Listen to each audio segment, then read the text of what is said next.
Hello everyone, high WhatsApp. আমি যে last মেলার ভিডিওটা দিছিলাম, মেলার ভিডিওতে বলছিলাম যে মেলার দিন রাতে বৃষ্টি হয়। সো রাতে বৃষ্টিও হয়েছিল। আমি সেই রাতে বৃষ্টিতে ভিজে আমার গায়ে জ্বর। সো আমি আজকে একটু আসছি ভাইরার বাসায়। সো আমরা একটু খেতে যাব, বাট ডিসাইড করা হয় নাই কী খেতে যাব।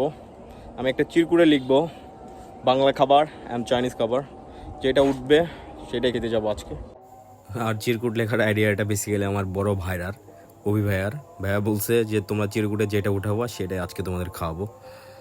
ওকে, আমি এখন চিরকুটে লিখবো বাংলা খাবার আর চাইনিজ খাবার।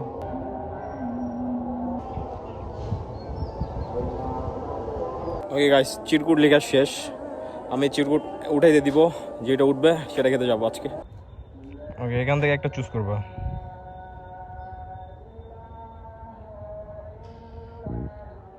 বাংলা। ওকে, আমরা বের হয়েছি সন্ধ্যার পর। বাইরে খেতে যাওয়ার জন্য এই সময়টাই বেস্ট। যেহেতু চিরকুটে উঠছে বাংলা খাবার, সো আমরা আসছি বাবা শাহ কামালিয়া হোটেল অ্যান্ড রেস্টুরেন্টে। এখানকার নাকি কালাভুনা স্পেশাল, সো আজকে কালাভুনার রিভিউ দিব।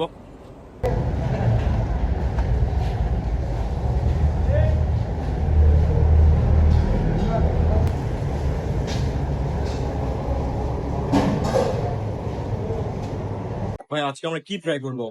আজকে আমরা ট্রাই করব হচ্ছে গরুর কালাভুনা। ওকে।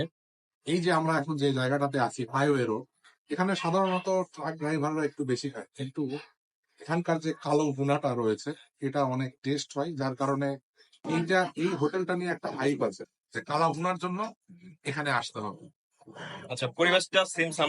পরিবেশ বলতে একেবারে ওই রকম রেস্টুরেন্টের মতো যে হাইফাই অবস্থা সেটা পাবা না, কিন্তু মোটামুটি ফ্যামিলি নিয়ে বসার জন্য যথেষ্ট আছে।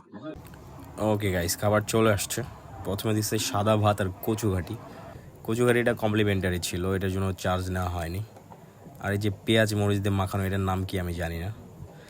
ও হ্যাঁ, কচুঘাটিটা যে আপনাদেরও ফ্রি দিবে এটা গ্যারান্টি আমি দিতে পারছি না। ভিডিও করার কারণেই হয়তো একটু এক্সট্রা ফ্যাসিলিটিস পাচ্ছিলাম আমরা। আর আমি আপনাদের আজকে একদম অনেস্ট রিভিউ দিব। ওকে, চলে আসছে আমাদের কালাভুনা।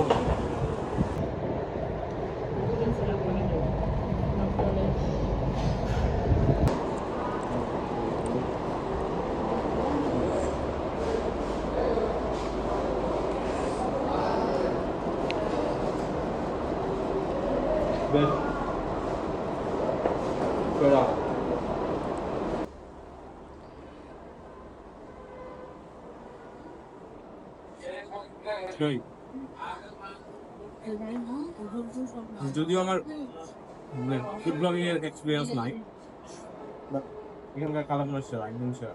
ভাই কেমন ছিল? হ্যাঁ, আবার হ্যাঁ জুয়েল, ভালোই, আমার কাছে ভালো লাগে এখানকার, এই কারণেই তোমাদেরকে নিয়ে আসলাম। তোমার কেমন লাগে? না, ভালো লাগছে, অনেক ভালো লাগছে। খেতে এসে ভিডিও করে মজা নেই, খাবার মজাটা নেই।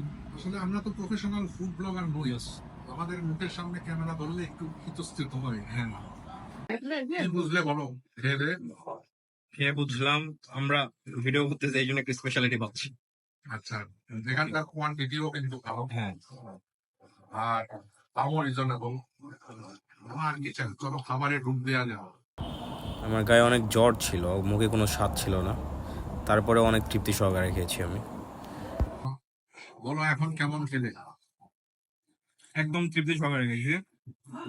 আপনাদের প্রাইসটা বলবেন না, প্রাইসটা একটু বলবেন না সবাই। প্রাইসটা জানাবো একটু পরে, কিন্তু কোয়ান্টিটি হিসেবে কেমন সেটা বলি।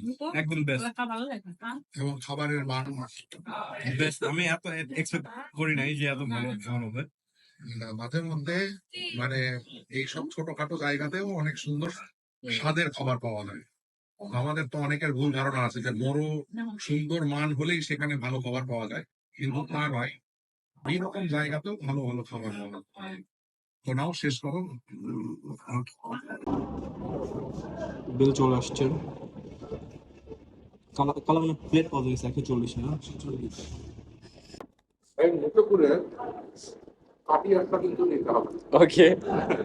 তুমিও ট্রাই করে দেখো, একটা আলাদাই অনুভূতি। ওকে, ফিল আসবে না? ঠিক আছে, আমি একটু হাতটা ধুয়ে নিই। ওকে গাইস, খাওয়া দাওয়া শেষ, এখন ব্লগটা শেষ করব। দেখা হচ্ছে নেক্সট কোনো ব্লগে। টিল দেন ভালো থাকেন, সুস্থ থাকেন, আল্লাহ হাফেজ, বাই, টাটা, গুড নাইট, সবাই।